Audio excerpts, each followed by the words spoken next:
ये उन दिनों की बात है जब मैं 7वीं क्लास में पढ़ता था।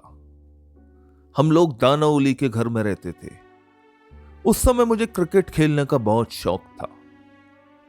दानाउली एक बहुत कंजस्टेड एरिया था और घर के पास कोई खेल का मैदान भी नहीं था जहां जाकर हम रोज खेल सकें।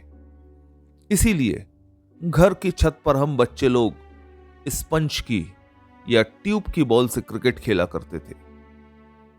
एक दिन जब हम लोगों की स्कूल की छुट्टी थी, तब हम लोग छत पर दोपहर में क्रिकेट खेलने पहुंचे। क्रिकेट हम लोग माहेश्वरी साहब की छत पर खेल रहे थे क्योंकि उनकी छत सबसे बड़ी थी। क्रिकेट खेलने वाले लोग इस प्रकार थे: मैं स्वयं, संजू भैया, रविंद्र, बबलू, नीरज और संदीप नागर। खेल के दौरान ये एक बहुत आम बात थी कि बॉल अक्सर नीचे सड़क पर या किसी और पड़ोसी के घर चली जाती थी। उसके बाद उस बॉल को वापस लाने के लिए उस बच्चे को भेजा जाता था जिसके शॉट से बॉल छत पार करके गई थी।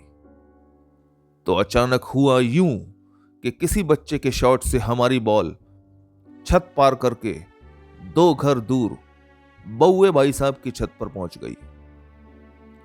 हमारे घर की छत के बाद रविंद्र की छत आती है और रविंद्र के घर की छत के बाद बउए भाई साहब की छत आती है। रविंद्र की छत तो हमारी छत से मिली हुई थी, लेकिन रविंद्र की छत और बउए भाई साहब की छत के बीच में एक गली थी। हम लोग रविंद्र की छत पर तो हमेशा आराम से चले जाते थे, किंतु बउए भाई साहब की छत पर कभी नहीं जा पाते थे क्योंकि बीच में एक गली थी। खैर, पहली बॉल के जाने के बाद हमने दूसरी बॉल से खेल शुरू कर दिया। थोड़ी देर बाद संजू भैया की गुगली बॉल पर मैंने अपना आपा खो दिया और उठाकर एक जोर का शॉट मारा। बॉल हवा में उड़ती हुई बउए भाई साहब की छत पर लैंड कर गई। सब लोग मुझे गालियां देने लगे कि साले ने दूसरी बॉल भी उड़ा दी और अब हम लोगों के पास और कोई बॉल भी नहीं है। संजू भैया चूंकि सबसे बड़े थे तो वे मुझ पर जोर जोर से चिल्लाने लगे कि साले ने बॉल उड़ा दी। वो मुझे ऑर्डर देने लगे कि जाओ और किसी भी कीमत पर बॉल वापस लेकर आओ। यह सुनकर मुझे भी गुस्सा आ गया। मैंने रवीन को अपने साथ लिया और हम दोनों अपनी छत से लगी रवीन की छत पर पहुंचे जहां जाना आसान था। अब रविंद्र की छत से बउए भाई साहब की छत पर कूदना सबसे भयानक काम था, क्योंकि बीच में करीब 3 फीट की गली थी और यदि जरा सा भी बैलेंस गड़बड़ हुआ तो 15 फीट की ऊंचाई से नीचे गिरना तय था और हड्डी पसली टूटना हमारे भगवान भी नहीं बचा सकते थे। मैं सबसे पहले जोश में आकर रविंद्र की छत की मडेर पर खड़ा तो हो गया, किंतु वहां से बउए भाई साहब की छत पर कूदने में मेरे तिरपन कांपने लगे। मेरे पैर बुरी तरह कांप रहे थे और डर लग रहा था। मैंने पीछे देखा तो संजू भैया जोर से चिल्लाए, कूदता क्यों नहीं है?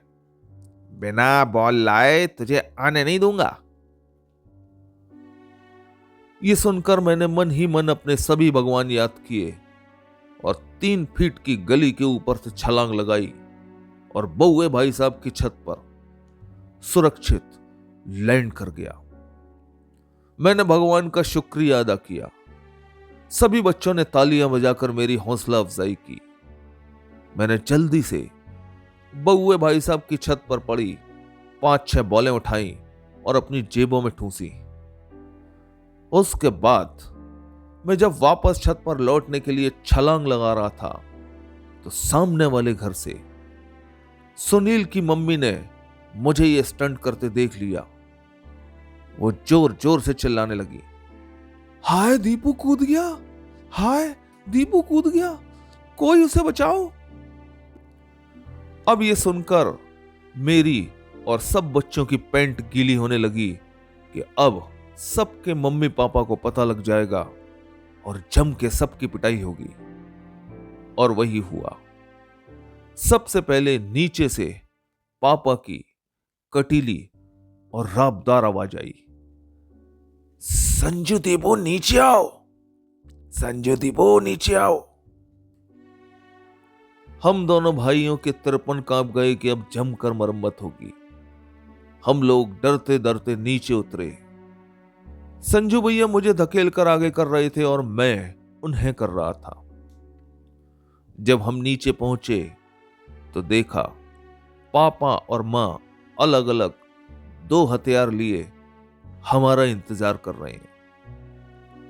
पापा के हाथ में चमड़े की बेल्ट और मां के एक हाथ में फूल झाड़ू और दूसरे हाथ में सीकों वाली झाड़ू है। उसके बाद अगले 15 मिनट तक हम दोनों की उक्त हथियारों से वो पिटाई हुई कि पूछो मत। जब दोनों लोग हमें पीट पीट कर थक गए तब हमें छोड़ा गया। उसके बाद हम रोते रोते अपने कमरे में चले गए।